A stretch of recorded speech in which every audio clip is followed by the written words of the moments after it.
Hello mga kabiders! Nandito na naman tayo sa tutorial natin kung paano mag-online bidding sa Pag-ibig website.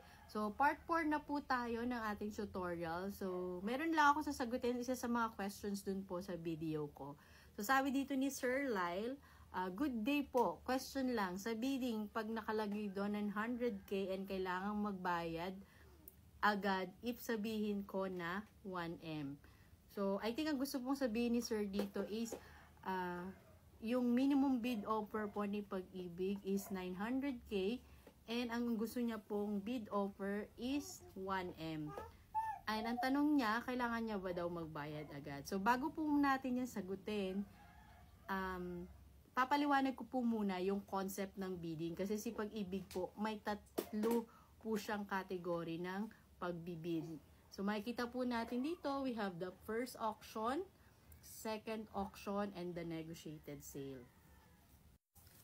So, dito po sa first auction, nandito po lahat ng mga new listings ng foreclosed properties na ni Pag-ibig. So, lahat po yan ng category. Nandyan po yung mga house and lot, lot only, occupied, or non-occupied. So, nandyan din po yung mga iba-ibang klase ng property. Pwedeng townhouse, yan, row house, nandyan din po. I-relate po natin siya dito sa question ni Sir na sabi niya, given lang na yung property na to is nasa first auction. So, sabi ni Sir, ang minimum bid offer ni Pag-ibig is 900k. And, ang bid offer ni Sir is 1M. So, assuming lang po na si Sir yung highest bidder, kasi 'di ba pag nag-bid po tayo, meron po yan. For example lang po, pakita ko lang yung concept ng bidding. So, sa bidding po kasi, for example, ito nasa listing ni Pag-ibig na may minimum bid offer na 900k. So, meron pong mga interested dito na mga bidders or individual. So, tayo po 'yon. So, for example lang, meron si A, B, and C. So, si A, ang bid offer niya is 910. And si B naman, ang bid offer niya is 950. And si C naman, ang bid offer niya is 1M. So, kung makikita po natin, si C, siya yung pinaka-highest bidder. So, ang gagawin po niya ni Pag-ibig sa kanya po, kay C po, i-award yung property kasi po siya yung may highest bid offer. Yan. So, ganun po yung nangyayari. Yun po yung concept ng bidding. Dahil ngayon, mas alam na natin yung concept of bidding, balik naman tayo dun sa question ni Sir na sabi niya, kailangan bang magbayad daw agad? So, I think ang sinasabi niya dito, during bidding, kasi di ba bid offer pa lang yung 1M niya. So, during bidding po, wala po tayong babayaran. So, kaya nga po, ini-encourage din na if matatalo ka sa bidding, huwag kang panghinaan ng loob kasi pwede ka mag-bid ng mag-bid after mag-fail kasi libre naman po siya, 'di ba? Kaya maganda po, huwag po tayo susuko hanggang manalo tayo. So, yung question naman ni Sir na yung kung may babayaran, sa bidding walang babayaran, pero kapag nanalo ka at ikaw yung maging highest bidder and okay naman sa'yo yung property na check mo na and may mga documents ka na or requirements ka na, so magpapasa ka na, kasama po, meron po tayong sa first auction, meron po tayong down payment or bid bond amount. So, kapag po ito ay, ang gagawin nyo pong payment terms is installment.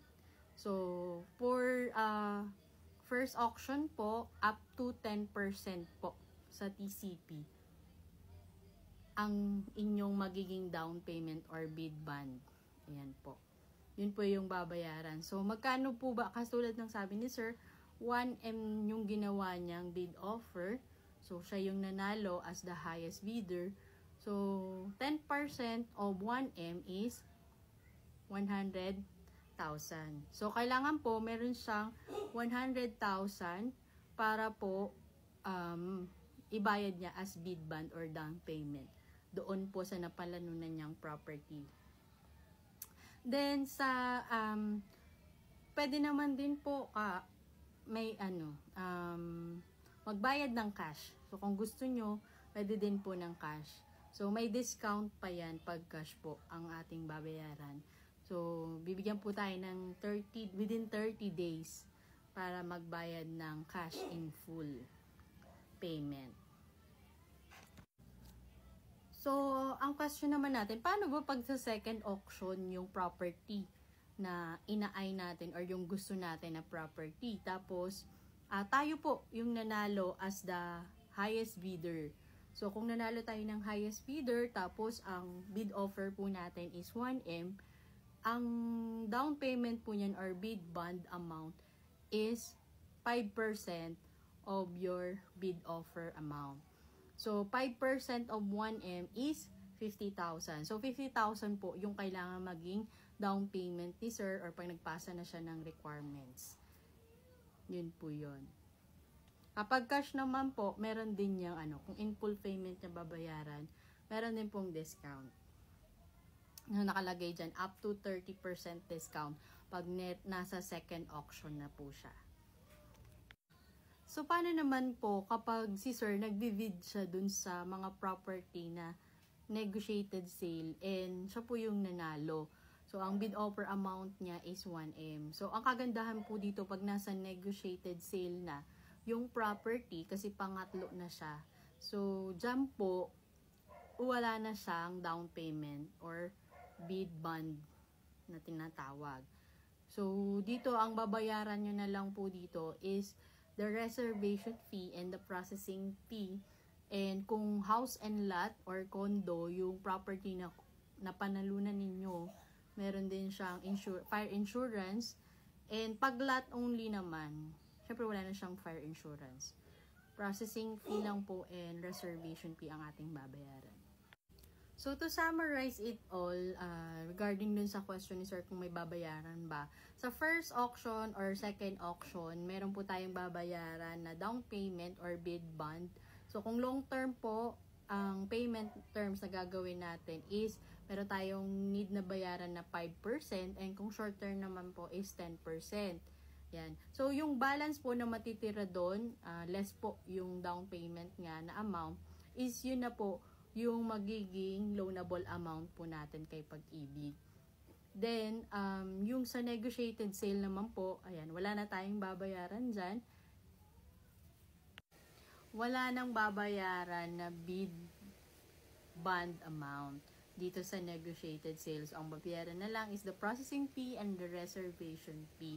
And yung bid offer po ninyo is yun na yung magiging loanable amount kay Pag-ibig. So, this is it. Ayun, sana naka-help ako para mas naintindihan pa natin kung ano yung first auction, second auction, and the negotiated sale. So, para at least mas alam natin bago tayong mag-bid, diba? Yan. So, I hope marami tayong natutunan today. So, sabay-sabay po tayong matuto. And thank you so much po for watching until the end. And follow po for more content like this. Bye-bye po, mga kabiders!